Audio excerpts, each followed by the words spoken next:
Albert Einstein, Chapter 5, Shoemaker's Job. But what will you two do now? Friedrich asked Albert, and Maleva, as the four of them sat at a table in one of the many attractive little restaurants that were patronized largely by students.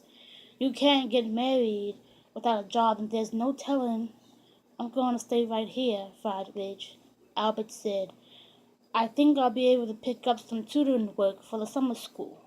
Who knows, I may even be paid for it. Marcel and Friedrich both laughed. Not you, Marcel chuckled. If somebody tells you a hard luck story or shows you a hole in his socks, you'll hand him back his tutoring fee to have his socks mended. I've heard there's a job open in Winter. I'm going there to see if I can't grab it, Friedrich said. Isn't that supposed to be a pretty tough school? Almost like a reformatory, Marcel exclaimed. The tougher the better, Friedman answered. It'll give me a chance to test some of my ideas of teaching without resorting to beatings or any other form of physical punishment. Marcel turned to Malay. What about the fourth member of the quartet? Staying here with your bow? They all turned to look at her, and Albert gave her hand a squeeze. He fully expected her to say she would wait to see what luck he had in his job, hunting before making any plans, but she surprised him. She released her hand from his and spoke quickly. I'm going back to Siberia, she said. If Albert can't get a teaching job here, I certainly can't. In my country, the standards are not quite as high as here. The need for teachers is greater. Besides, I speak the language better than either German or French. But Maleva, Albert protested, we promised each other we'd get married as soon as just one of us has a job. Well, I am going to try. If I get one, we can get married. All three of them stared at her in amazement. You mean you think Albert should come to Siberia to live? Friedrich exclaimed incredulously. When she nodded, he went on mercilessly. You shouldn't even suggest such a thing. Albert is by far the most brilliant of us all. He has a great future. Would you want him to give it up and vegetate in some little far village? Who says he would vegetate? Maleva answered, her eyes flashing angrily. Don't you all talk all the time about science being about nations more important than the world itself?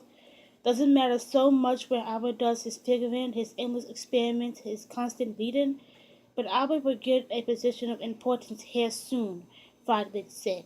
He can have the access to the best labs, the best equipment. It will have a certain amount of prestige. And you want me to forget about my own work and wait for him? Her eyes flashed. Why should I? He's not willing to wait for me. Aren't you asking a lot? Albert looked at her. He had a strange premonition that marriage would not work out for such two ambitious people. But Maleva seemed very beautiful to him at that moment. Anger had brought color to her usually pale cheeks. Her eyes seemed large and very moving. He reached out and took her hand again. You must do what you feel is right, he said gently. Go back if that's what you want to do. I'll stay here and try my best to get a job.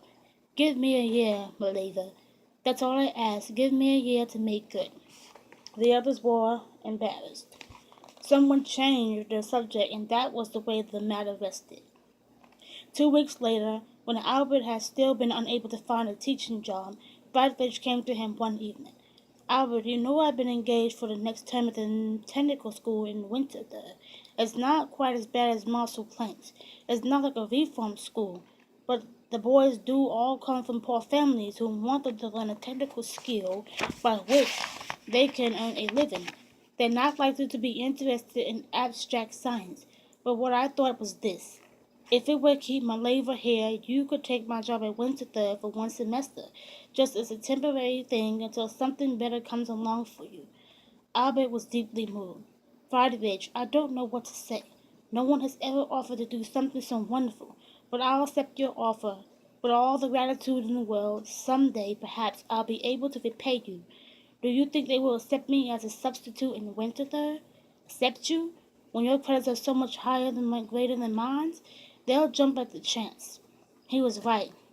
The authorities at the Winterthur Academy were delighted to have him as a substitute, and Maleva agreed not to return to Siberia but to wait at least until Albert had taught for one full semester in a little reform school. From the very first day, his teaching there proved to be a difficult assignment. Often it taxed his patience almost to the breaking point. The boys had a whole parade of new teachers. None had been able to maintain discipline. Albert got to the classroom a half hour before the class was scheduled to begin, and began writing a formula on the blackboard. At 8:30, the boys came in like a flood released by a broken dam, yelling, singing as they rushed for their seats. Albert remained with his back to them, apparently unperturbed, as he continued to write on the blackboard. He waited a few moments for them to settle down, but the noise continued. The boys shouted at each other, shot spitballs from rubber bands, and threw weighted papers all around the room. After what seemed like endless waiting, Albert turned around and held up his hand for silence. To his amazement, the young roughnecks quieted down momentarily. Albert stepped around the corner of the big desk and began. "I am your new professor. My name is Einstein. I hope that we will." That was as far as he got. Einstein, Einstein, good old Einstein. Some of the boys began to chant and mimic sing-song. Others yelled other rude remarks. Albert knew it would be useless to ask again for silence. He had sense enough to know that they were trying to make him lose his temper, and that the louder he talked, the more noise they would make. Instead of trying, he turned to the blackboard and began to write. "Those of you who do not wish to study under me can go home." The boys gasped in amazement. Some of them started to their feet as if to leave the room, but others pulled them back into their seats. This was too good to be true. It was some kind of a trick. Those who left the room would probably be severely punished. The noise faded, a few whispers were hushed. Albert turned from the blackboard to face them, and professor and pupils eyed each other warily like dogs who walk stiff-legged around each other before they decide whether they are enemies or friends. After a long moment, Albert, more than half expecting to be interrupted by whistles or catcalls, spoke quietly. "Your parents have doubtless paid good money for you to be in this classroom, so that you may learn things that would help you master a trade." He paused. The silence remained unbroken. "I am going to stay here because that is what I am being paid to do. But I can't teach you if you don't want to learn. So I meant what is written there behind me on the blackboard. Those of you who wish to go to can go home. You will not be punished by me if you explain it to your parents' satisfaction. You need never report here again." A minimum of whispers ran through the class, but no one stood up, knowing that a smile would serve to indicate to the boys that he was gloating over them. He remained solemn. "There's one more thing," he said. "No matter what you do, any one or all of you, you will not be punished by force. There will be no whippers, no slaps with a ruler. I don't believe in that. I stood too much of it when I was in school." There were no more whispers, just an attentive silence. After a moment he turned still, with no smile or other sign of friendliness, or what the boys would have called softness, crossed to the blackboard. "Today's lesson," he began, and proceeded to explain the formula he had previously written. That was his first great victory, and it gave him confidence. There were outbursts from time to time, there was occasional insolence, but nothing as extreme as their first day had seemed to promise. At the end of the semester, parents and faculty alike felt that he had accomplished a near miracle. Whether they had really learned a great deal or not, Albert was not sure, but he was certain of one thing. He had won the respect of his students. During his term in Winterthur, Albert had written to every university in Switzerland and France, applying for a job as instructor or assistant professor. When the job ended and Friedrich Adler came to believe him, he had received not even one nibble. Friedrich had done his best for Albert and Zurich, but he too had to report failure. "You've done a wonderful job here," his friend argued stubbornly. "Something will come along, it must. What are you going to do next? Go back to Zurich, see Mileva and try to persuade her to wait another 6 months. And if she refuses, then I will let her go to Siberia. Will you follow her if she succeeds in getting work?" "Yes, I have promised." Frederick looked as if he wanted to say something, possibly to urge Albert not to do anything foolish, but to throw away the chance of a brilliant career. But he changed his mind. He knew that it was not wise to try to interfere with two people who were in love. Maleva met Albert at the railroad station. The long separation had made them both realize how much they meant to each other. As he took her in his arms, Albert hoped that nothing would ever separate them again. He wanted marriage and a home. He must find a job at once to make this possible. Friedrich had reserved his old room in a boarding house for Albert. When he left Maleva and went there to leave his bags and books, he found a letter awaiting him. It was from Marcel. Marcel had something to talk to him about. It was important, and so it proved to be. It's a job. Marcel said several hours later as they sat with steins of good beer on the table between them. But I'm ashamed to mention it to you. What do you mean ashamed? Albert asked. What kind of a job is it that you hesitate to name it?